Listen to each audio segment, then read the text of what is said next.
Welcome, everyone, to another episode of Frankie's Open Mic. I am joined today by our guests, Tylee Gooderham and Murray Jackson. Both are some energy healers, and I'm so excited to have you here today, guys. Hello and welcome. Hello, Haleigh. Hello, Murray. Yeah, hello, Haleigh, and hello, Tylee. Thank you for having us.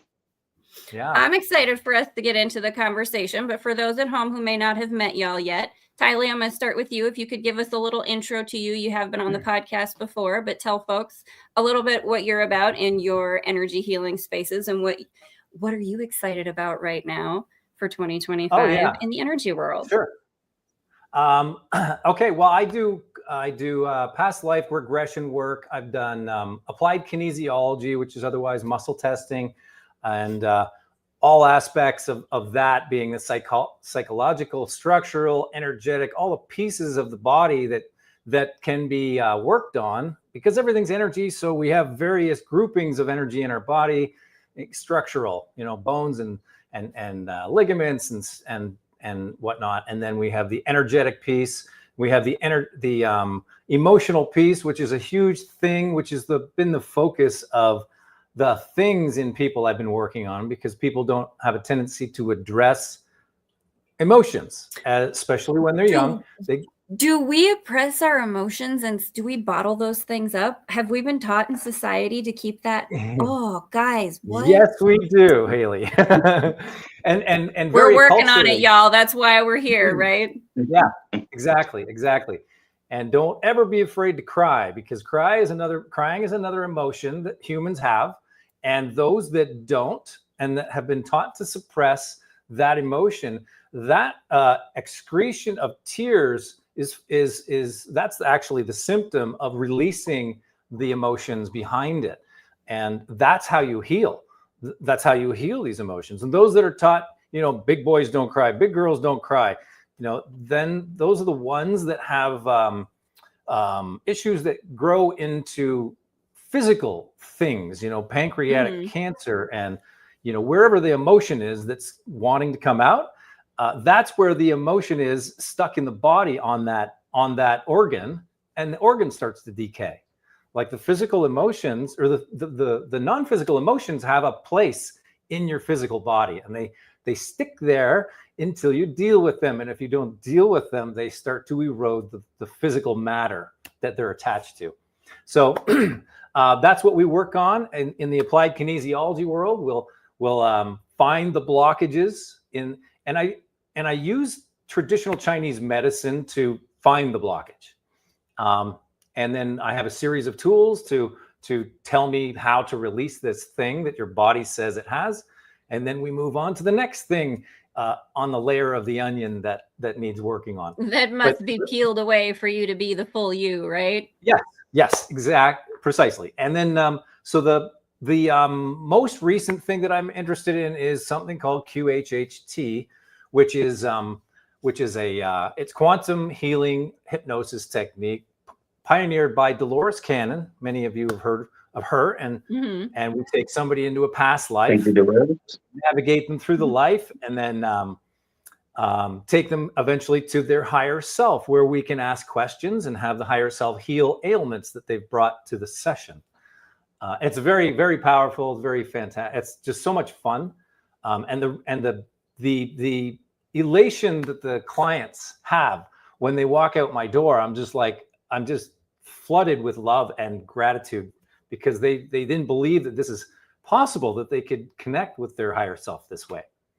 But I love that. What a beautiful thing. And such a big part of, what we want to help build a community that allows people to be able to do, really be their authentic selves and connect into their intuition and into their higher self, and always kind of have access to that flow and that centering, right? And so before we dive into that just a bit, though, I do want to, Murray, tell us what, guys, these things are going to synergize so well. I'm so excited for this conversation. So Murray, tell us a little bit about you and your energy work and what you do. And I already have so many things popping off in my head for us to run on. Of course. Thank you for sharing, Tylee. That's amazing. I too am drawn to the Dolores Cannon techniques. They are very virtued, and the time and the age line for that is very much present and coming online. So thank you for having the interest and the drive to go down that pathway for us as a collective. I specialize in that innate energy that we all have in our body, that signature core recipe that makes us us. And what I do is I connect with this. I'm an energy healer, a Reiki master. I represent the minority out here in Australia, our little country.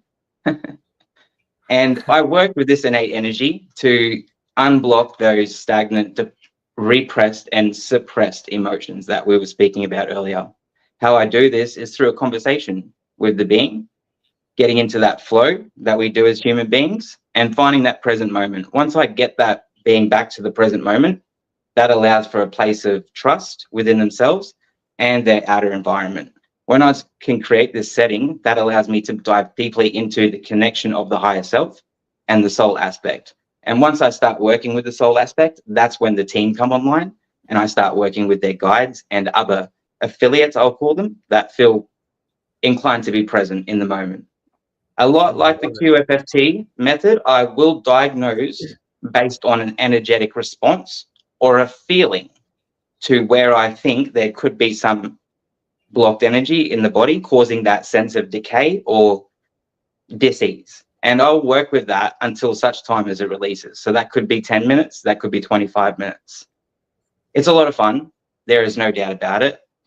Coming from the timeline that we were on to flip over to this timeline for the last 4 years. Yeah, it's great. There's not enough words to say about moving energy through someone's body and having the ability to be a conduit and work with such divine inspiration to have that. So again, just to put that out there one more time, I'm an energy Reiki master. I specialize in moving your thoughts, your feelings, and your stuck actions that you haven't taken action on to get your body back into that continuity of being so you can focus on the present moment and thrive forward again. Beautiful.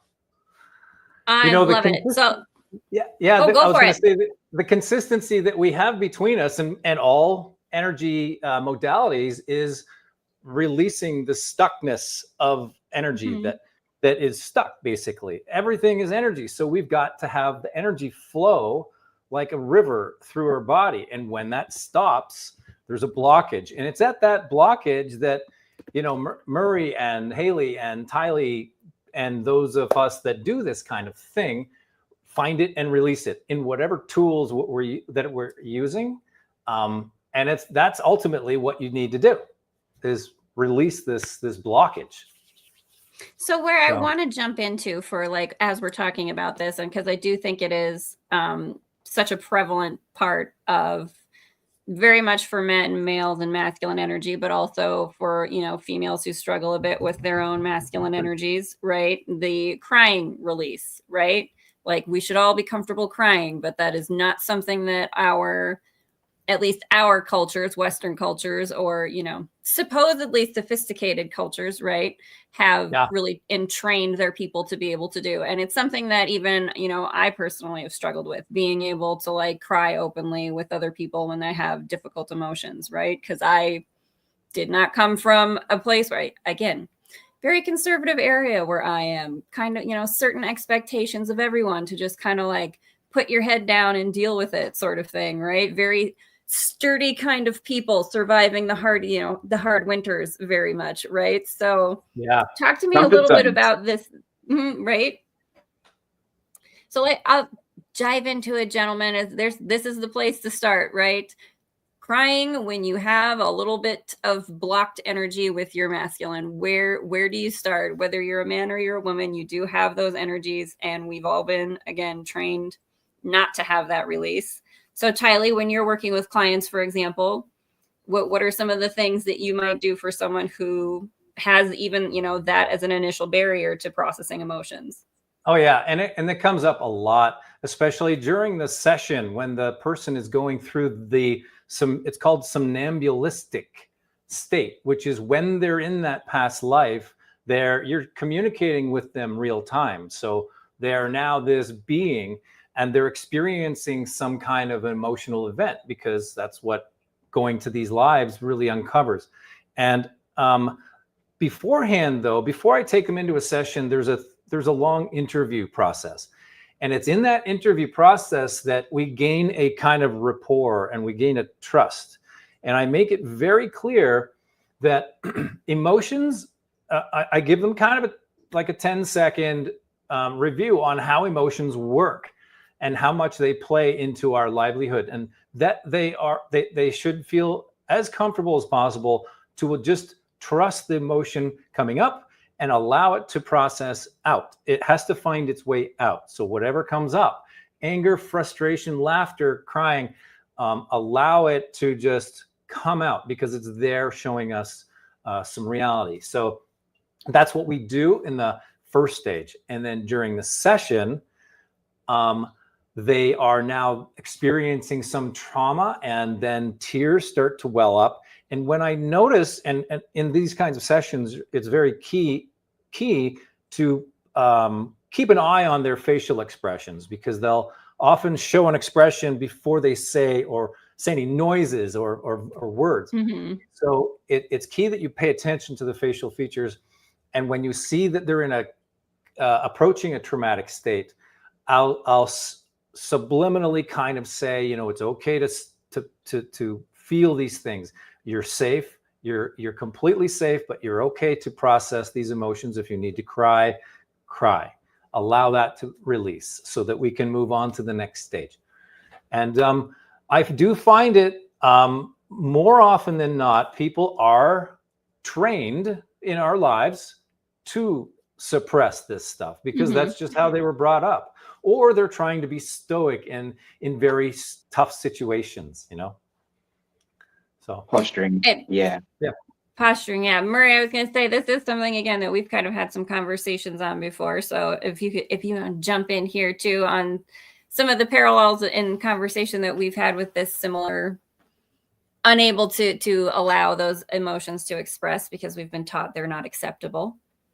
Of course, yeah. Well, like everything, we're constantly receiving. We're in a constant state of receiving through our 5 senses from the moment we enter this world. So those memories, those moments, those impressions, those feelings and thoughts, they come from all over the place, specifically from the people who are closest to us and spend the most time with us in those first moments, up to 7, being our mum and dad and our siblings and our uncles and aunties. But they don't generally have the effect that your siblings and your mum and dad will have on you, especially when it comes to working with your emotional field and how you are going to navigate it and handle it.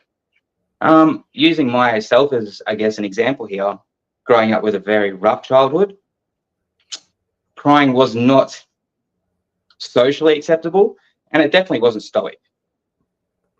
So when you put those two together, there's just no room for that breath to happen. Yeah.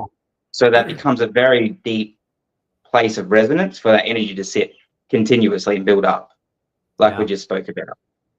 Now, energy is never created nor destroyed. So what you do with it depends on how you know how to handle it. And if you have had nothing to show you how to handle it, then again, crying is not going to come naturally. The importance of crying is that it is the connection with the divine that we're not aware of. Every time we reach that pinnacle point of releasing, that is a reconnection to our higher self and to that divine infinite that we are, an aspect of. And it's a declaration that we are being present and we're choosing our authenticity. As long as we can choose to, or try to choose to retrain ourselves to have that effect from time to time, then we'll have a better understanding of the word emotion itself. And for me, that word is broken into 2 things: energy, in motion. All energy is in motion, and it's not created or destroyed. So again, crying is part of this process, and it's just up to the individual to find a way to express that for themselves. Crying doesn't actually have to be crying. It can be released in a form of rage. So you can have pent up emotions that you've judged yourself on or ridiculed yourself with. Releasing that through that state of anger will drive you into a higher frequency where you will cry naturally anyhow. So they all support each other, and they're all part of the frequency range of expressing your emotion. Yeah, if I may interject, you know, you did say something really key back there, and that is how the social environment that you're part of accepts this kind of thing. So it may not be that you were brought up to not release your or show any emotion. It may be that your environment says, "No, we don't cry out here." You know, you don't talk about these kinds of things. The people that you hang around, it might not be comfortable enough for you to do that, to express kind of emotions in any like visceral way. And this is part of the beautiful thing of spiritual growth, the caring less about other people's opinions of you and becoming your authentic self, right?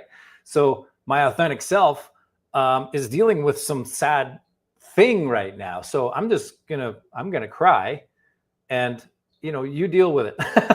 You deal with your comfort level on it. That's your responsibility, not mine. But, yes, exactly. But the beautiful thing about that is that they see that this person is crying out in public without a concern of how people think. And that is kind of a really beautiful thing to see. You know, then they might otherwise think, why is this person, I've noticed that this person, Tylee, is always happy.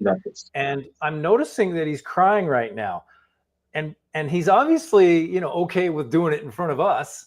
So maybe, you know, that's something that I should toy with, you know, and then they can change their behaviors or not. You know, it's still up to them. But, you know, well said, Tylee. Yeah, thanks. You be your 100% self, the best self you can be, without interference on, you know, energies from outside, and just be the best you. And the best you this is, sorry, not to cut you off, but the best you is that a roll? The best channel it. Go for it. To be homeostatically perfect, right? Your body wants to be perfect. And part of the perfection is dealing with the traumas that are bubbling up in this moment. Because as we talk, I feel like healing stuff is kind of released, and that's why I'm getting excited, because the joy in me is getting is bubbling out because of your energy and this whole part of my being with you guys. But in a different situation, it might trigger the release of a blister in my you know, liver that has been waiting to come out, and the anger needs to be released, and then anger will be coming out, and so on and so forth. I would just like to add on top of that something that came through for me, Tylee. Look, you bring up a really, really strong point here that is probably the paramount point of our conversation here today, that really leads us into that masculinity conversation that we're about to have, and that is the human connection. We are never separated. Like, just like energy, it's not created or destroyed. We're always here, and we're always present, and we're always being seen, observed, or witnessed by something or someone. So if you choose your authentic state of being, you are leading by example. Yeah. And through leading by example, when you have that impression on someone else, you become an interconnected leader. And that's what we need this earth to have more of. And that's the timeline we're here at now. And that's why I'm so grateful to be here with you today as well. Likewise. Yeah. No, that well put. And being leading by example is really what we want to do. And that does involve the strength to be able to do things that have otherwise been uncomfortable in front of people. It might be okay in, you know, just a couple people, but in larger groups, people have a tendency to close down, and their energy field kind of tightens up because they're trying to protect themselves from them. We want to get to a place where we can be free to expand our energies out as far as they want to go, without fear of connecting with some negative energies and not being able to handle that. And that negative energy that we might be connecting to might be very judgmental on how we react within ourselves. And so that goes along with what we were just talking about. I'm okay with crying or yelling, or I'm not quite at the point where I can sing in public, because, you know, I want to get to that point. Guess what? We can all. I'm with you there, Tylee. Don't worry. I'm with you there. Still sharpening me it too. up. Guess what? yeah. We'll all sing together in public, and it'll just be I was less gonna say, awkward because we'll all do maybe it a group together. setting would change that for us. That's how we do it. Community building through singing. I love it. That's it. Metaphysical Connection. karaoke for sure. Connection. Metaphysical karaoke. I'm brilliant. So, and I did, we've got Vicky in the comments here who is definitely relating to both of you and what you're talking about, having a hard time, again, just because we're females doesn't mean we don't have the same repressed emotional, energies. And certainly in the masculine arena. And she's mentioning about asking for help, right? And this is something maybe we can talk a little bit about, that there is also kind of an imbalance a lot of times in what is sort of expected when you're embodying a masculine energy, that you are not allowed to ask for help. You're not allowed to be vulnerable. You're not allowed to have, any kind of like, I can't handle it all on my own. Right. So can we talk maybe just a little bit about some of the old paradigms there that you recognize, right, being in the places that you are in your journey, and what sort of things do you choose to do for yourselves that help you to embody that vulnerability energy, to allow yourself to honor those authentic emotions while navigating being a masculine in society? Go ahead, Murray. Perfect. Go ahead and start right there. I'll dive right into that one. No problem. Yeah, look, I will speak on behalf of myself and Tylee when I say this out loud. When you are devoted to the path of your spirituality, to your authenticity, whether that is in full-fledged or just like being in, I guess, the army as a reserve, a part-time type thing, that connection point within yourself, that muscle that we build up, it definitely does become to serve us at a different way of being, specifically with the old restraints of who we used to be as to who we've become. So spirituality is definitely, for me, a way of being real with myself. It allows me to stay embodied in a higher aspect of myself. If I was to just walk away from my spirituality and just focus on my physical, emotional, and mental field, I would quickly find myself in some sort of form of disease, heading in a direction of what we would refer to as depression. Yeah. So I hope that helps as a short answer, because that's what I do, is I focus on my spirituality. The reason I focus on my spirituality is because we are physical beings having an evolutionary soul experience. If you want to inverse that, we dived into this planetary mystery of excellence as a soul, just dropped on in and landed in this big old meat suit, and here we are. Yeah. And here we are, and it's a beautiful human experience. Yeah. Creating that awareness through your consciousness and giving yourself the ability to be conscious of your awareness is your paramount. Yeah, exactly. And one of the things, about being physically male, what are the things that we males do? We don't ask for directions. We don't read the directions, right? On anything. We get an piece of IKEA furniture, we just kind of toss the directions. If anybody's in the room, we're going to throw the directions away. Even if somebody's in the room, those are typically not good instructions. But we have a tendency as males to not ask for help, and this is a strong weakness. I'll say that's kind of a oxymoron, but it's a strong weakness of I know mine, or used to be, and I can do things. I can do stuff. I can build things. I know physically how things are put together. It was my interest when I was younger. I understand physics and science and stuff. But my neighbor is a builder. He's a professional builder, retired. I do stuff around my house, and I wouldn't typically ask anybody to, I'm just going to do what I do. And if I make a mistake, I'll do it again. But I will go to him. YouTube it and figure it out. I'll YouTube it. Exactly. But I'll go to him because I know that I don't know the answer to what I want to know. I know he does. So I will open up and, ask him how to do or what his recommendations are about this and that. Now, along the spiritual path, this was something I recognized in myself for a long time. And it was part of my growth, is that when we start off down the healing path and we become healers, right? We have a bit of an ego that says, well, I don't need healing because I'm the healer, right? I'm the one that should know how all this works. Well, that's something you quickly get over. I mean, once you start breaking down and realizing, well, why isn't this working? My skills are not as strong as they were. Well, it's because you need healing as well, right? But one of the things I was taught by one of my instructors was you have to constantly get healed yourself. And if you choose not to take steps in that direction, then you're hurting yourself. So to boil it down is like, it's more about being strong enough to recognize that it's okay to ask for help. You know, this is what we were starting to talk about. It's okay to ask for help. And we should ask for help when we need it.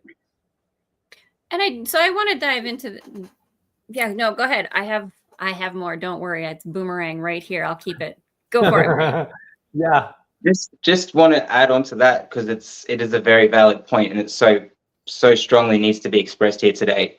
And as we move into this new timeline of Aquarius, I really want to express on top of that asking for help also means asking the Father, the Om, the ever present and the all encompassing that we're all part of. Yeah. So that also does involve having the strength within yourself and the vulnerability to put your ego aside and ask for help and be patient enough to wait and listen for that help to arrive.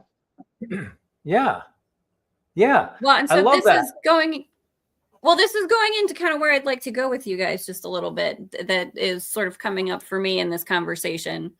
The idea of when you are your authentic self and you honor those emotions, even if they are maybe societally or in human consciousness considered to be difficult, and you allow yourself to express that and allow yourself to ask for help, what you are providing to someone else, right? If you see it in the way of, you yourselves as being healers, you are providing the opportunity for others to express and use their gifts in order to help you.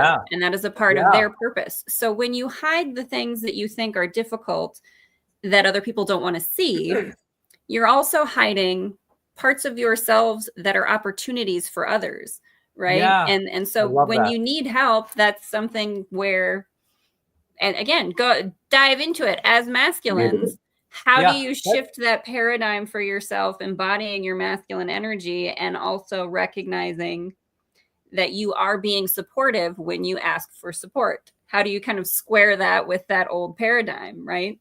That's a beautiful point, Haleigh. And the fact that we're together, so this is the trust in synchronicities in the universe, right? You're brought together with some person or people, and it may be that union is there to feed both sides. Well, it most certainly is, but it may be that you're brought into somebody else's reality to allow them to express their skills in some level of healing that you can benefit from. But you have to action. You have to action this. You can't just sit back and allow the universe to take the driver's seat. The universe, this three-dimensional reality understands action as its language. So you have to not just will it and want it, or desire it rather, and change your law of attraction properties to do what you want. You have to actually do some action. And the action in this case that Haleigh has brought up is asking for help from the person you just connected with, saying, you know what, I know you use a different type of healing modality. I think I really need yours because I've been working on myself in certain areas and it's not getting me the satisfaction. It's not working the way I want. I would love for you to, do your magic on me. And then, there we go. You get to skill up and be part of something big. I get the benefits of not only your healing, but having opened up.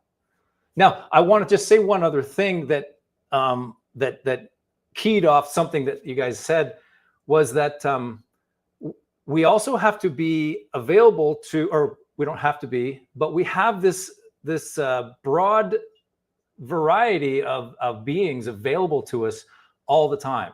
And they're basically just kind of sitting there going, you know what? I've been on your side your whole life, and I'm just sitting here. It's like, ask me for help. And there was a woman by the name of, and I know you're going to say something, Haleigh. There was a woman by the name of Jean Slater who created a book called Hiring the Heavens. And it's a quick read. I saw it on Gaia. I saw her on Gaia.com, and I thought, oh man, that's a really cool book.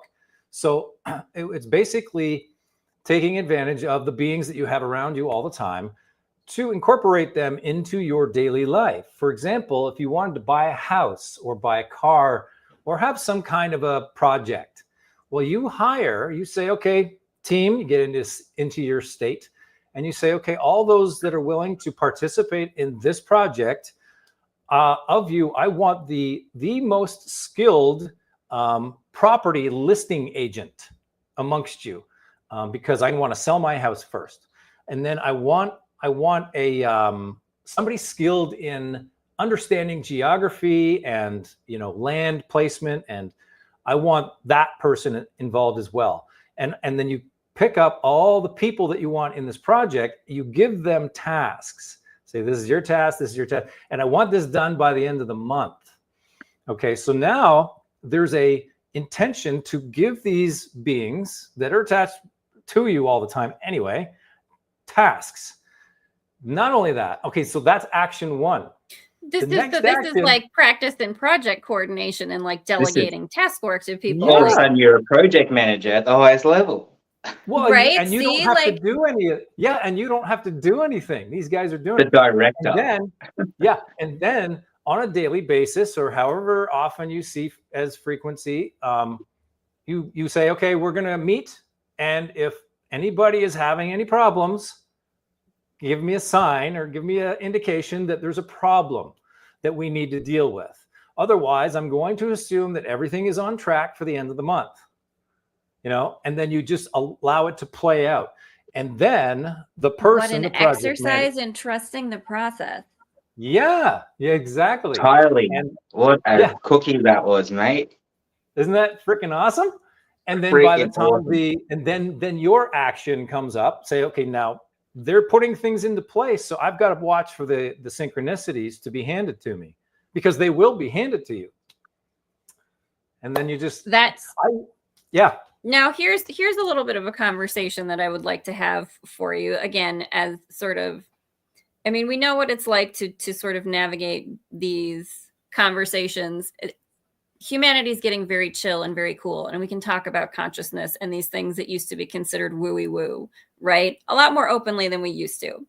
But certainly for, again, embodying masculine energy, there's maybe an additional layer to it, right? That sometimes you may feel, or again, even females will trying to balance some of that masculine energy that has been out of balance, a sort of a need to, justify is not the right word, but maybe temper the way that you talk about these things to people, right? Because of what you expect. Again, this comes to like cultural expectations, right? But again, navigating, having these conversations and openly talking about these things, again, embodying a masculine energy when, I'm over here and I get to kind of be wooey woo and witchy and have fun with it. And people kind of, look at me weird and bat an eyelash, but kind of mostly excuse me for it, right? Like I can get away with it a little bit.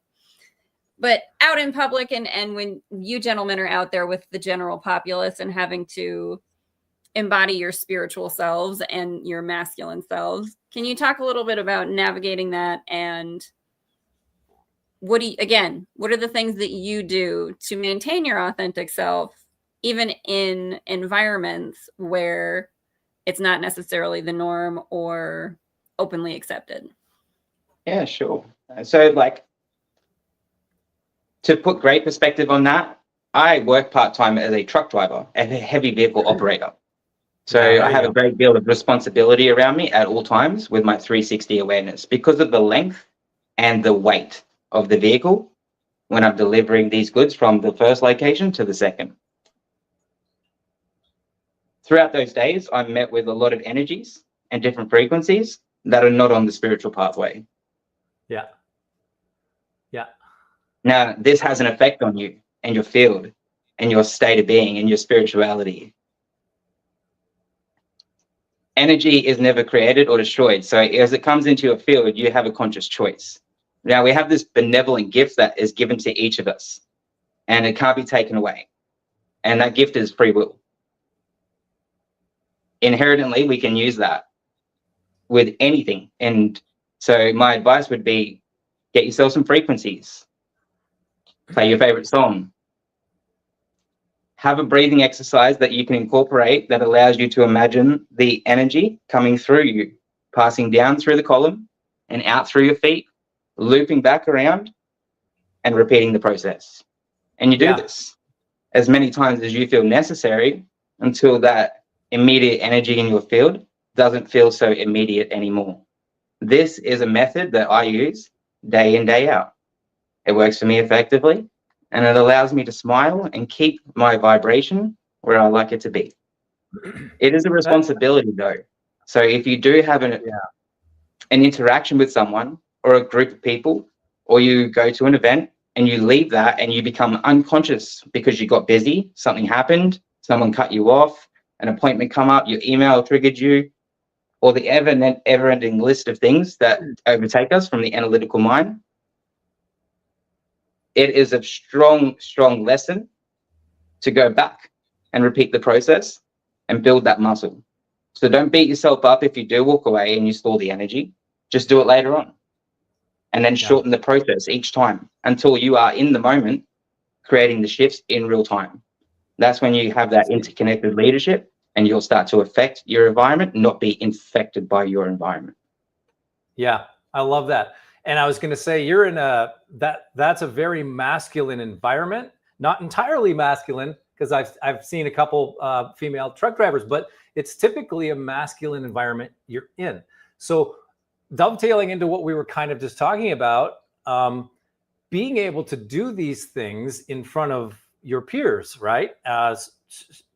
Doing whatever practices you do and being totally comfortable in doing it in front of them, regardless of what they're going to say. They might think you're weird. I don't know. They might not know what you're doing, and they'll maybe place some judgment, who knows, but it doesn't matter. And not being affected by that is where we gain our strength, like recognizing we're not being affected by it. Now, that's what I do now when I'm at the gym. You know, there's a lot of testosterone, but there's a lot of feminine as well.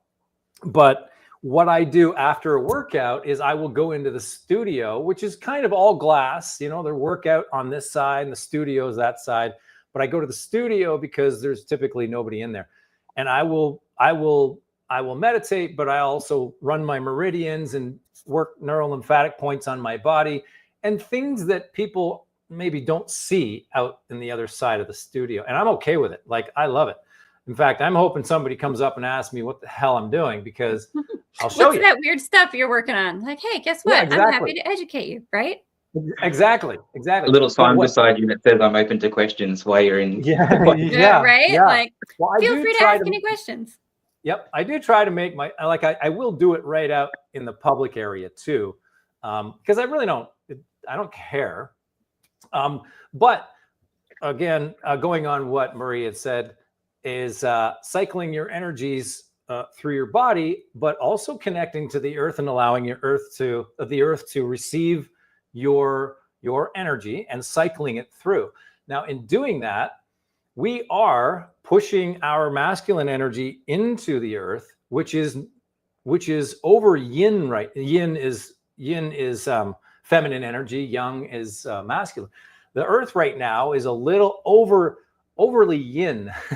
So by dumping our energies, our masculine energies, into the earth to cycle through, it's actually adding and balancing it out a little bit, right? So Murray does it, I do it, and then Haleigh does it with her maybe overly masculine parts might just listen, just because I got all the feminine energy doesn't mean I didn't grow up around a bunch of farmers, y'all. So there's a lot of masculine I got to give back to the earth that doesn't get given back in any kind of ritual way anymore. Well, absolutely. Yeah, and you need that. You need that. You have to have a balance of both. You do. So. Yeah, the duality will never not be coexistent. So even though we haven't spoken deeply on the feminine energies here today, or the divine feminine power of Pachamama and how that resides in the womb of each of us, it's paramount. It's a strong word we use here today. Well, I think it's a great conversation for us to just jump into here. Again, embodying a masculine energy, but being in tune with divine feminine energy as well, and being able to balance that within yourself. And maybe we can talk just a little bit about recognizing the imbalance, right? Because that's knowing is half the battle, G.I. Joe, right? Yeah. So you got to know that there's an imbalance, or at least you got to admit that there's a problem before you can go for a solution. So, I mean, dive into that, embodying the divine feminine energy as a masculine, and how have you been able to, same thing, become more comfortable embodying that and being vulnerable in having conversations and open conversations about your own feminine energies? Whoever wants to start, gentlemen, go for it. I've been working on that for a while. When I guess when I'm around other people that are overly masculine, those are the ones that we talked about whose upbringing involved their parents, suppressing any kind of emotion whatsoever. So they grow up kind of gristled, right? And they don't show emotion, certainly not a softer emotion. And I would recognize that in people many years ago. And I'm like, wow, you're pretty cool. I mean, you're pretty solid. You must have a very strong structure. I mean, you're the leader here. But then I found that as time went on, they were weak in so many areas. They were just so blind to other aspects of the world around them. And I found that as I started to express, so I will back up a little bit. When I would go to parties, right, I wouldn't hang around the guys. They want to talk about sports. They want to talk about politics and things that I just don't care about. I don't care about that stuff. There's all that sort of competitive energy that comes out, right? Yeah. Well, I'm okay with the competitive stuff. I just don't care about politics and religion and government. I don't. Well, competitive in the sense of choosing sides, right? The us versus them paradigm kind of thing, right? Yeah, very much. Well, so I would hang out with the ladies, and they're talking about emotional stuff, and I love the emotional stuff because that's a key part of our being. We're emotional people. We've got emotions, right? And I look over at the guys, and they're kind of high-fiving each other and bumping chests, and I'm like, yeah, but I don't. I mean, they're hiding so much stuff. These are the guys that are in rehab for things because they haven't dealt with things. They go to substances to fill the void that has not been satisfied, and so they look for alcohol or drugs or some other kind of filler to fill in that void. But the feminine energy over here, I mean, it's so much lighter and it's uplifting and it's bright, and sometimes that's not the case. They might be little clicks, and I don't attract to that kind of energy, but whatever. So I would find myself hanging around more of the feminine energy because it was so much more uplifting and fed me more than would the other. So I was much the same. Sorry? I was much the same myself, Tylee. I can agree a lot with that, with the way you perspect that lens growing up. I found that the continual compounding of that unsupported masculinity, because back then I was able to, even though I didn't have the awareness that I do now that serves me, I always did. And I think you understand that. So empathically being being a deeply empathic, intuitive, the only way I could really survive the environments was through feeling. So emotions became my only language of understanding for that regard, which we have in common, and so many other masculine men do. What I will add is I heavily leaned into that feminine support or environment naturally, like you, up until about 2012, 2013. And I noticed a shift. And then I also found that the energy of the feminine became very masculine supported and driven. I don't know if that was just a weird time for our timeline as humanity, but I noticed from around the 2012 mark, masculinity in women took a rise, a big rise.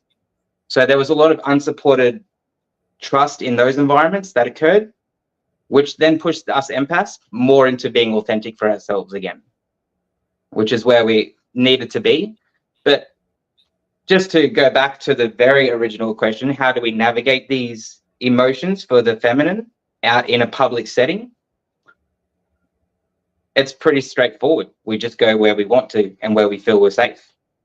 And so if you feel that you feel safe over there, regardless of the chest bump or the high five or the eyes that you're getting, again, that's a discernment phase, and it's choosing your authenticity. Every time I sat with those group of women and engaged, I always came away with more than I could have ever asked for. Yeah. And now you don't have to weigh that up. This is a being experience. So I just hope that helps. That's my way of pointing on that lens for you as well, is I just think you go where you feel safe, where you feel wanted, and where you feel nurtured. And I think that surge of masculinity in the feminine that you talked about back in 2012, 2013 may have been more of an empowerment stage for the feminine energies that we've had. You know, that might be at a point where spirituality is starting to take hold. If not, it was more like the mindset that we can do more. You know, speaking on the female side, we can do more, we can take on more. And it may be the recognition and not necessarily the encompassing of masculine energy, but the realization that they have it already and the actual utilization of it. And so they're using that strength within themselves to further themselves along the paths that excite them, which is... They did such great work, because they have taught us collectively that we do have the divine masculine and feminine energy. We separated it for so long and said men is men, woman is woman. There's no in between. There's just no other way of looking at it. But that evidential proof is now there because of that time period, because of that energy and that empowered motion of energy being moved over that last 12 years. So I thank you. Yes, it's an empowerment stage. And I think collectively that energy for the feminine is building up now. And it is our responsibility as divine masculine to support the balancing of that, or the tethering, so that that can succumb to its tipping point for this planet. And so that Mother Earth, the divine of all divine, can support that empowered feminine energy to take us to the next collective part of our experience here. Yeah.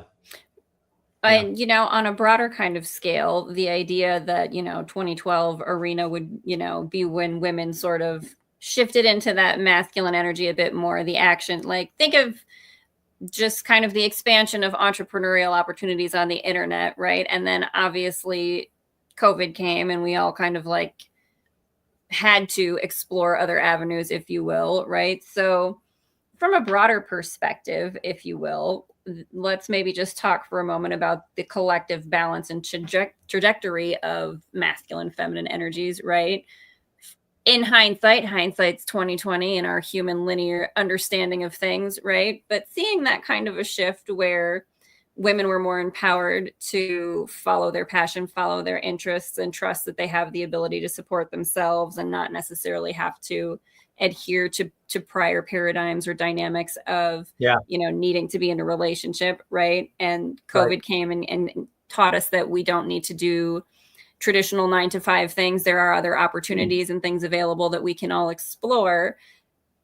You can kind of start to see on a broader collective scale how we are shifting into being more balanced internally in our masculine, feminine, positive, negative, in the idea of completing a circuit sort of energy, right? Yeah. And it's kind of a testament a bit to our effortless God capacities as a collective, that we are shifting into the right spaces at the right moments in the right time, and our energies are flowing better than we give ourselves credit for. You know, we got to this place of women being a bit more masculine, very quickly recognized that, oops, we might be tipping a little bit too far into that degree. Like maybe we need to pull back and be a bit more in our feminine energy, in the receiving energies, right?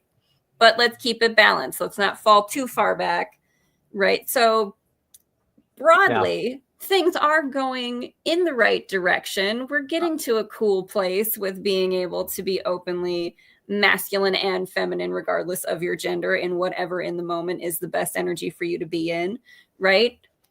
Yeah. So for just like on a broader perspective, let's talk there. Let's talk hope, and things are actually looking better than we think going into 2025, y'all. Let's talk that talk right now. Tylee, do you have anything to say on 2025 being a universal year, a year of 9?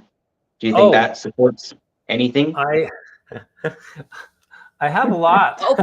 I was going to say, open a can of worms for the next podcast. This is like, let's start the cliffhanger now, y'all. Here we go. Roll with it. I'm looking at the timer. We got 9 minutes. Yeah, so I'm not going to take up the 9 minutes, but I will drop some seeds. So, you know, a lot of things. Now, I don't watch the news, but I do watch some feeds of information that come through on my feeds. And the things that draw my attention are, of course, these drones coming and going, right? Mm-hmm. Well, those are getting media attention, and actually that draws us towards disclosure of ET communication. That we have, you know, we're not the only life in the multiverse, turns out. And most of us already knew that. Who'd have thought? Yeah. So I mean, we're and so the obviousness, like the blatant obviousness of these things that we're seeing in the skies is drawing our attention to away from the earth, right? Looking at the sky more and wondering what that is. Okay, so yeah, some of them are drones. Some of them are said to be extraterrestrial in nature, although they are looking like drones. But what it does, though, is it gets those that are on the fence of believing that, hey, yeah, maybe we are not alone. Those that are on the fence wondering maybe that is an ET thing that we're seeing happening, or at least there's a collection of things going on related to an ET event. At least it gets it into their mind, and the possibilities start to enter their awareness. And that awareness is going to bring them onto this earth that is evolving into 5D and keeping them out of the one that isn't. You know, so bringing more people onto the next level here, right? Like getting more of us into this VR pod of this particular timeline earth. Let's all jump up to this level now, guys. Like it's fun up here. Let's hang out. Yes. And so the seed I wanted to drop was just that awareness to the skies is becoming stronger. And in 2025, there's going to be a lot more of that. And a lot of the things that are drawing our attention away, that, you know, what we consider to be clandestine operations by the government, or the things going on in the earth that are trying to distract you, are going to be secondary to these things, because these things are going to be more important for your spiritual growth. And because eventually, when there's a handshake to these guys, not what if this could happen, but when this happens, either in when we're all ready, when our nervous systems are at a point where we're not all going to massively freak out because enough of the collective is chill about it. Yeah. Well, that's the other thing, is that their frequency is so much higher than ours. The handshake, the physical handshake, can't happen until we raise our vibration high enough so that the gears don't, you know, shear off, because they're higher vibration mixing with us lower vibration. You know, detrimental. So when you ask if I have anything for 2025, it's more about that kind of thing. Well, guess what, y'all? We're going to have another podcast with Murray and Tylee coming back to have some conversations that are so much more interesting than the news about drones. Let's talk about talking to our actual friends, right? I love this. So excited. Yeah. I'm so excited that we turned around right into this conversation so that we could cliffhanger on this. So y'all hang out, stay tuned, because we're going to have another episode with Murray and Tylee. But I want to just wrap up thanking y'all for joining me. And I want to give you the opportunity, both of you, to, on the topic of masculine energy, whether it's embodying it as a male in society or finding ways to balance as a female, what are your closing remarks that you might want to share with the audience? And folks, do check out Murray and Tylee, descriptions in the links in the description below. Check them out for their services that they offer if you are looking for help, because it is okay to ask for help. But it's okay to ask for help. Yeah. It's okay to ask for help. And closing statements, y'all. What would you like to share? I would just like to close out and say that you have two systems in play here, your consciousness and your awareness. One is always set to change and to constants. And the other one, as long as you grow it, can never be subdued. It can never retract, and it can never be taken away from you. So moving into 2025, expand your awareness. Dive deep into that. Let your consciousness follow through. You will arrive where you need to. Your higher self is always pushing you forward, whether you distrust this process or not. And these benevolent beings are twiddling their thumbs, just waiting for you to be vulnerable. So please engage your authenticity, and let's go into 2025 together. Yep. Amen. And the only thing I would say is just be your best possible self. And whatever that means to you, just be the best possible you can be. And that will push away all your fears and all the things that go along with the things that prevent you from being the best possible you. So that's it. Embodying your authentic self, y'all, that is how you navigate. Yeah. I know we've not been trained to do it, but hey, Tylee and Murray are here with us on Franki's Open Mic to talk about how we can help you get to a space where you are always safe to be the authentic you. And I can't wait for y'all to come back and for us to have more conversations on all this fun stuff. It's been so wonderful. Thank you, Tylee. Thank you, Murray, for joining me here. Yeah, appreciate it. Thank you to the folks who popped in for the comments. I can't wait for us to do this again. Thanks so much, y'all. And Happy New Year. Yes. See you in 2025. Happy New Year's. Happy 2025, y'all. See you guys in the future.